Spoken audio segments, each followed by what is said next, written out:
selamat siang, Om Swastiastu, Namo Buddhaya, salam kebajikan. Salam sehat untuk kita semua, semoga kita senantiasa berada dalam lindungan Tuhan Yang Maha Esa. Bagaimana kabarnya nih teman-teman sekalian? Semoga sehat ya. Walaupun di tengah pandemi COVID-19 tidak menuntut kemungkinan untuk tetap melaksanakan aktivitas kegiatan sehari-hari walaupun hanya di rumah saja. Tetap selalu beraktivitas ya teman-teman, jangan lupa jaga kesehatan. Oke, baik. Untuk kali ini kita akan memaparkan sedikit penjelasan mengenai salah satu masalah gizi yang terjadi di Indonesia. Ada yang tahu? Oke, biar nggak penasaran lagi nih, kita akan membahas mengenai stunting. Sebelumnya, apa teman-teman tahu dan pernah mendengar apa itu stunting? Oke, aku jelasin ya. Stunting adalah masalah kurang gizi kronis yang disebabkan oleh asupan gizi yang kurang dalam waktu cukup lama akibat pemberian makanan yang tidak sesuai dengan kebutuhan gizi. Stunting dapat terjadi mulai dari janin masih dalam kandungan dan baru akan nampak saat anak berusia 2 tahun.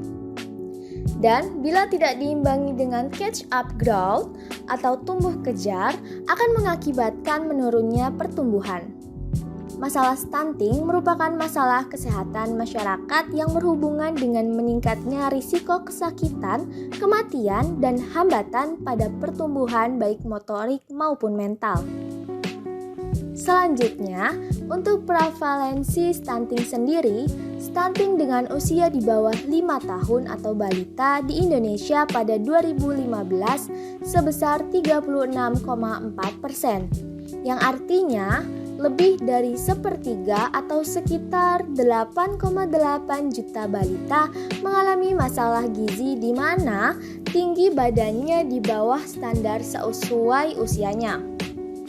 Stunting berada di atas ambang yang ditetapkan WHO sebesar 20%. Prevalensi stunting balita di Indonesia ini terbesar kedua loh di kawasan Asia Tenggara, di bawah Laos yang mencapai 43,8%. Namun, pantauan status gizi 2017, balita yang mengalami stunting tercatat sebesar 26,6%. Kemudian pada tahun 2018, Kemenkes RI kembali melakukan riset kesehatan dasar atau Riskesdas yang dilakukan oleh Badan Penelitian dan Pengembangan Kesehatan tentang prevalensi stunting. Penelitian tersebut, angka stunting turun dari 37,2% pada Riskesdas 2013 menjadi 30,8%. Wah, memang tinggi banget ya kasus stunting ini di Indonesia, bahkan mencapai urutan keempat di dunia untuk masalah stunting ini. Kira-kira nih, teman-teman tahu nggak sih apa itu faktor dan penyebab dari permasalahan stunting sendiri? Stunting merupakan kondisi gagal pertumbuhan anak akibat kekurangan gizi dalam waktu yang lebih lama yang menyebabkan anak lebih pendek dari anak normal seusianya dan memiliki keterlambatan dalam berpikir. Kenapa ya bisa gitu? Karena pertama, kekurangan gizi dalam waktu yang lama itu dapat terjadi sejak anak masih menjadi janin dalam kandungan hingga awal kehidupan anak atau 1000 hari pertama kehidupan.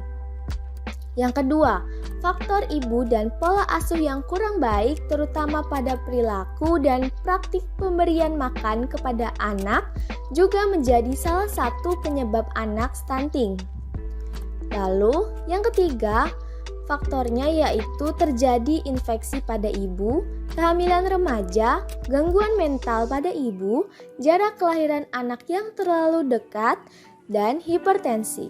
Selain itu nih, penyebabnya juga karena rendahnya akses terhadap pelayanan kesehatan termasuk akses sanitasi dan air bersih yang menjadi salah satu faktor